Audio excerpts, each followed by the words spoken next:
Okay, so my name is Marcin Gil, and I'm going to talk to you about how simple the change management process is. In the very beginning, I would like to, sorry for my voice, it is not too good, sorry today. A few words about myself.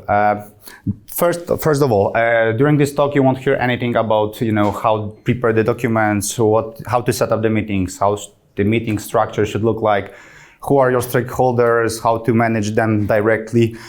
During this talk, I will focus only on the soft aspects of the change management process, which are actually very underrated by majority of people.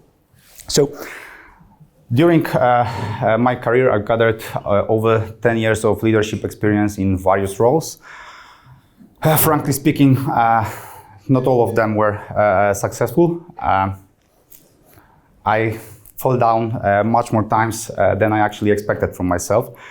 But each fall down taught me something. I got up with new ideas, with new conclusions, with ideas what to look for in the literature during the trainings. And today I would like to share that with you. So first, why the topic of change management? It's again pretty simple because likely like some of you, or majority of you maybe, I thought the process is very difficult, and it is even difficult if you have to impact the organization, if you have to impact your boss, your team, if they pushes back, and it's much more difficult even if the organization does not want to implement something that is coming from bottom to up. So let's think first what the change actually is.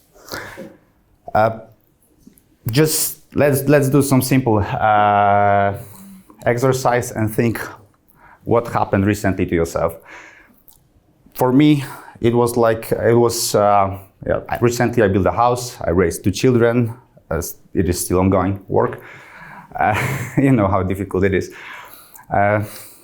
Additionally to that, I get a car accident, I landed in the hospital, and all of those were kind of changes which had to be managed somehow. So summarizing, we can say that everything changes, and as everything changes, you as people who are involved in those changes or asked to do something with it, you can take one of 2 approaches. Either you lay down on the sofa and wait for whatever happens, and then you just adjust to the situation, adjust your approach and whatever, but it happens. Or my favorite one, you can take the lead, you can manage the change, you can drive it to meet your expectations. And apart from learning from it, apart from all the experience you can get, there is one more thing that is much more exciting than anything else. It is the ability to impact the reality. It is sometimes exciting, sometimes it is not. And I would like to tell you a short story when I was not too excited about managing a change. Long time ago, in a galaxy far away, so before I joined Ocado, it was Friday, late afternoon, I finished the work, it was 5:30 p.m. I've got plans, like majority of people on Friday evening. I wanted to attend some concerts together with my family. I was already dressed up, my family was dressed up, even the same jacket, I guess. And 5:30 p.m. The phone calls, and guess what? My boss. And he wanted one of my guys to start the work straight away on Friday on very important improvement for very strategic customer. He was insisting to start the work straight away. So my first reaction was strong pushback. After the call, my wife told me that I politely have shown him the middle finger. I'm not so proud of that at the moment. But he was insisting, and I pushed back. So he started insisting to start the work on Saturday. I was again pushing back without no explanation, just pushing back because the guy who was supposed to work on it was available only on Sunday, sorry. And I asked my boss to be prepared that none of the work will happen on Saturday. We will start the work on Sunday. So I called and I asked my boss, sorry, to wait a little bit, and I will call him back after I know what is going to happen. Excuse me. At the end, I called my guy. He started asking me the questions. I didn't have the answers, so I took the questions and I went back with those to my boss. It turned out that there was no feasibility study, there was no proof of concept, no documentation, nobody even thought if the change is possible to be done or if that will break anything else apart from the value that it can bring. Sorry. As a result, I've achieved what I wanted, so my guy started the work on Sunday. We've got a lot of architects also involved in that, so it went even much better than it was planned from the very beginning. But I forgot about one specific rule, and this is the first rule I'm going to tell you about today, about trust and commitment. So let's assess my behavior in comparison to what I did. I didn't trust my boss. I didn't trust what he wanted to achieve. I partially maybe committed to that. Definitely I didn't agree with that. So anyway, I achieved what I wanted, but I also lost something that I didn't want to lose. I have lost the image of the person, of the go-to person, of the person who can, deliver something what is sometimes impossible, sometimes difficult to deliver. I'd also lost the trust, and the trust was something I didn't want to lose definitely. I could easily avoid that by just, shutting up and listening to the guy what he wants to tell me, and just, could ask him to let me get back after I check whatever can be checked, and get back to him with the results. And I would be then much more persuasive when explaining when explaining why the urgency is not needed and how we can move forward. I didn't do that, and I didn't do that because I forgot about the next rule I want to show you. It is the chain of command. The chain of command is pretty easy to figure out what it is within majority of the organization. The structure is pretty straightforward. You can find all the organizational matrix where the roles are specified. There are some exceptions like teal organizations where you have to set up on your own as a person who leads the change. And then you have to also define who are your stakeholders, who are your supporters, who is the team which is going to implement the change. And once you figure out your position and once you know where you are, you start asking the questions. It's pretty simple, but you have to remember about it. And you ask those questions not just to ask the questions, but to understand what the other person wants to tell you, what the change is about, etc. After you figure out what the change is about, you ask even more questions. And you ask those questions again to understand, to create a bigger picture, to be able to explain what the change is about to your team, to your bosses, depends on if the change is bottom up or top down. And once you know the bigger picture, then most likely you don't know everything, so you ask even more questions. You need to know all the risks, you need to know all the concerns to be able to raise them and to address them beforehand. Otherwise, you may lose something, and then, as I lost already, you can lose also trust, you can lose anything else. Once you have created the bigger picture, once you understood what you have to do, then you start communicating. You may end up in the situation that you will have to still organize some discussions because you will have to convince somebody, and then you will have to drive some difficult discussions. As a person, and about the difficult discussions we'll talk about later, but as a person who is leading the change, you also need to, or you will be able to say yes or no. And it is about keeping the balance between saying yes and no. And each approach brings some risks. So when saying yes too frequently to the change or agreeing to the change, you may become a person who is a risk taker. You may omit some risks, and then you can even don't achieve the success. And when saying no too frequently, you may end up in the situation where you become a showstopper, as I did for my boss, and the opportunities that may come to you will just omit you, and you will lose the opportunity to grow within the organization. And this is not the place you want to be. So once you figure out if you are agreeing to the change or disagreeing to the change, you then go to another rule, which is listening. So before you say no or yes, or even if you want to say no or yes, you need to understand why you do not agree to the change, and what is the other person's or the other part of the discussion opinion, concerns, why they want to implement the change. And all asking those questions is about listening, and not just listening to listen or to answer the concerns, but it is about hearing the other person and listening to hear. So how to do that? How to listen to hear? It is about switching your mindset. You should not be focused on your opinion, your way of thinking, but you need to get into the shoes of the other person. And how to get that done? If you have to manage that in difficult situation, in difficult discussion, there are two steps. The first is preparation, the other one is discussion. Let's go to the preparation.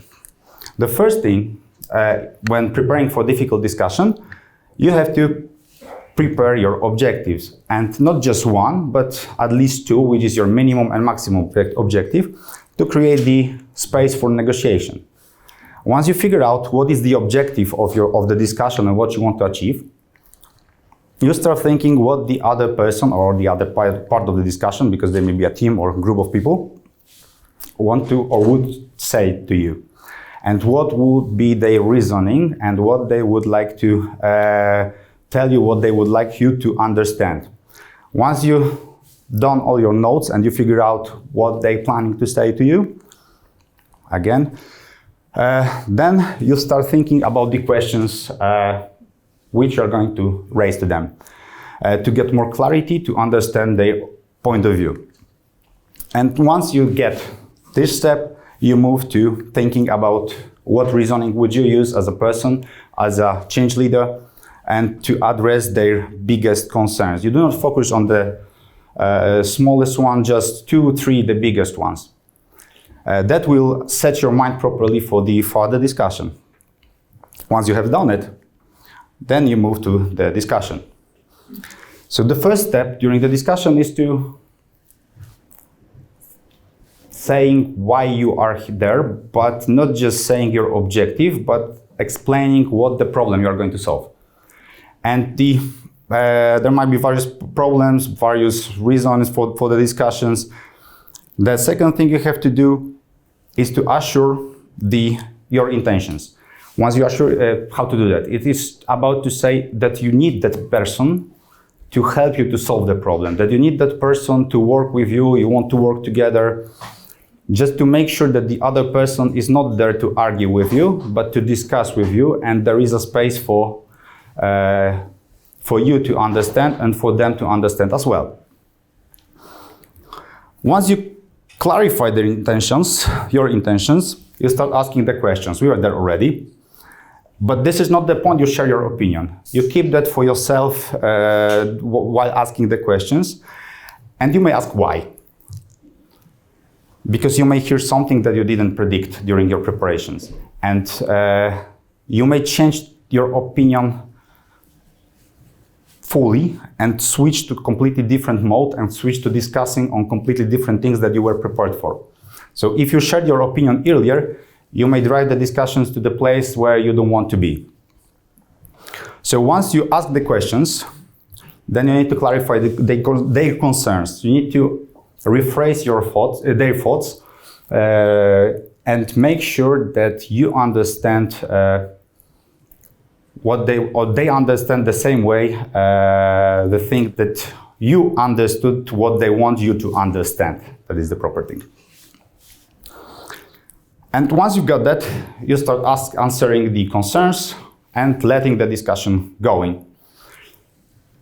It can be the situation that you may not agree after all. You may, still want to discuss something else. And the next thing that is very important is to summarize and to set the next steps. Once you set the next step summary, you can move forward either to next step of discussion or asking your team to start some implementation. And again, you may end up in the situation when your team does not want to do something that you are asking them to do. And what to do next if the team pushes back? And there are three approaches. Each of them is good, but they depend on the usage of them depends on the situation and what you want to achieve. The first one is the easiest one, and usually for changes that require quick action, they're small. You just say, let's do it, then do and forget it, and suffer maybe together a little bit, complain together. Sometimes people want to complain about the change, you can complain with them. Usually not recommended for managers. The second approach is, let's do it and find some benefit for us. And you can let the creativity of the team go, and just think what benefits or push the change as much as you can still benefit from it. So you can promote somebody, you can increase somebody's visibility, you can increase the visibility of the team, you can move whatever you want. And the third one is my favorite one. You ask the team the problems, show the team the problems, and ask them to help you to solve them, or to solve them on their own. And why it is my favorite one? Because I went through the process on my own, and it was something that I would like to share with you again. So again, a story. The same company, different team, I switched the teams at some point, and I joined the teams. There were two teams managed by two managers. There were over 40 people. And I joined the teams, and apparently nothing was working there. And it is not my opinion, this is something I've got on one-on-one meetings with them. They were complaining about almost everything. And I collected all those notes. I created, a mind map of that, document of 13 pages of changes that we should implement, like switch of way of working, completely different team setup. It was huge, and I presented it to the team, and guess what? They pushed back. And actually, they didn't agree to almost anything, literally nothing. So I was stunned. I didn't know what to do, and I had to switch my mind. I had to think how we can solve the problems without, impacting their setup that they didn't want to impact at all. So I figured out that maybe it will be easier to show them what problems we are going to solve, and I created a meeting with them. I provided them the full list of problems that I wanted to solve, and just told them, you do not accept my solution, so maybe think about that together and start solving the problems one by one. And this is something what they accepted. I was bringing, so as a result of that meeting, we have created another one, which was recurring every week. We spent on it like 30 minutes a week, sometimes longer, depends on the topic. And I was bringing them the problems one by one, depends on the urgency, priority, impact to the team, to the organization, and they were solving those problems on their own. So as a result, the team trust increased. They started believing that they can impact the organization and they can do the changes despite of the, anything else what was happening around them. And they could create their own way of working that at some point didn't fit to the organizational way. But they have done it, and they were doing that with pleasure. We have a lot of fun with that, and it wouldn't be possible if we didn't do that without dignity and honesty. And the honesty is the key here. The honesty is the policy, and you should treat the honesty as a policy. This is, I would say, one of the most important factor. You should be honest with yourself as a first. Be honest with your team, with your boss, with your stakeholders, with everybody around. Being honest, you are able to bring the risk and to increase the visibility of the risk within the organization. You can increase the trust and you can win the game. And you have to remember that as an organization, you all play one game. You want the team to win. And this is something that is simple, but not easy. All the rules I have shown are simple. It was pretty short, I would say. But there is a tricky one thing. It is not easy. It requires a lot of determination to get that done, to get that implemented. Thank you. And sorry again for my voice.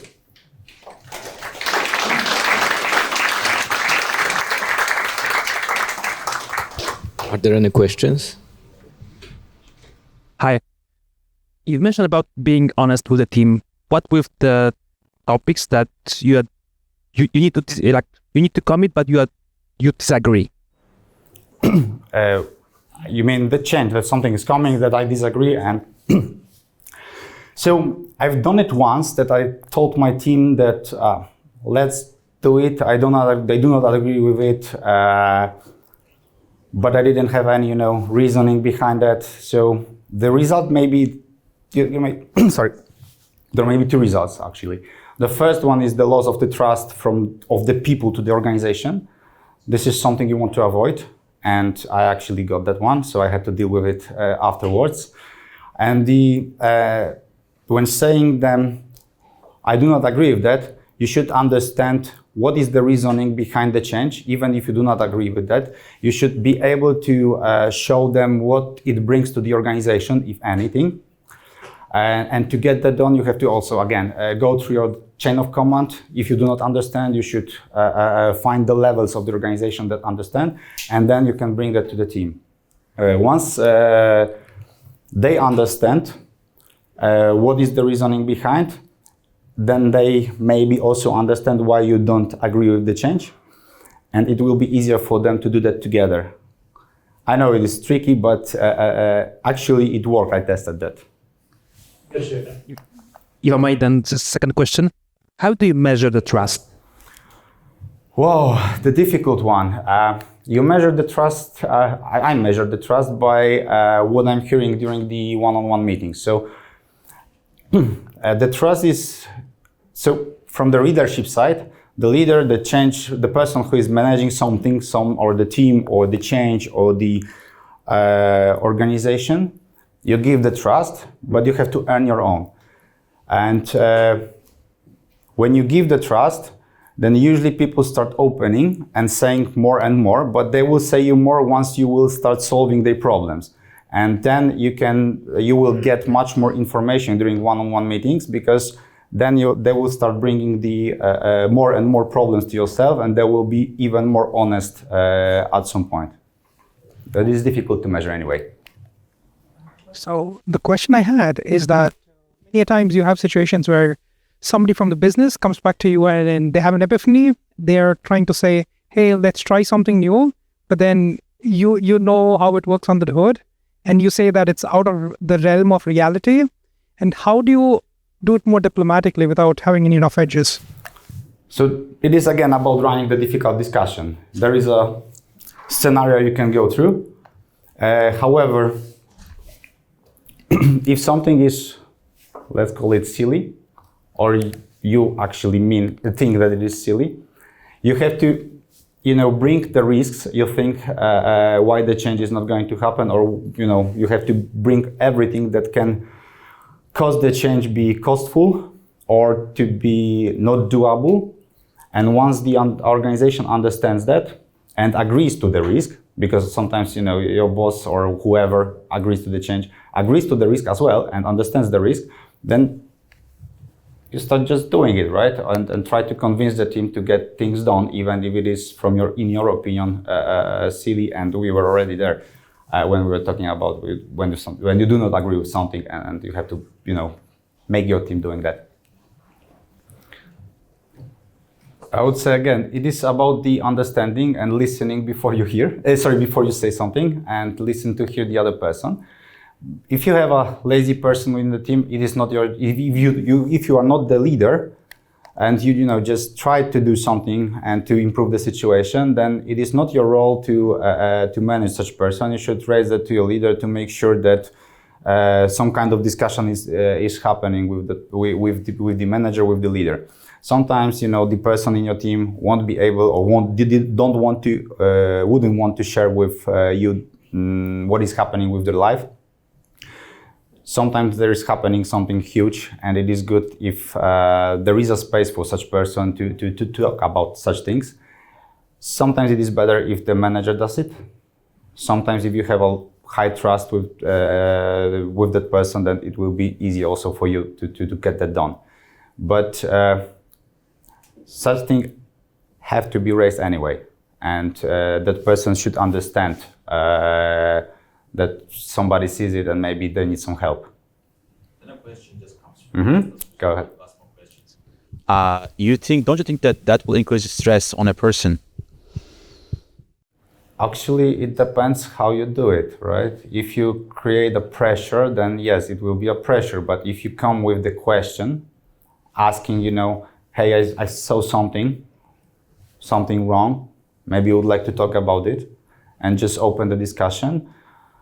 Sometimes it won't work at all because that person wouldn't want to share. I had such situation that I've got a guy who was sleeping in the work. He had some mental issues. He was working with the psychiatrist on that, but he didn't want to share any details about that. So it was very difficult to manage such situation and to make the team to understand what he's going through. If you understand that, it's much easier, to explain people that without even details, right? That there is something that they have to, just trust you, just to believe you, and they should trust you that you are going to solve the problem anyway. Yeah, it's actually a good approach. I will do the same. Just suggestion to everybody. So I apply myself. The positiveness is really important. Like every time, smile, give energy, etc. It really helps in my life, in my work. Just suggest everybody, so in case you don't. But I like to thank you. Thank you, Marcin. Thank you very much.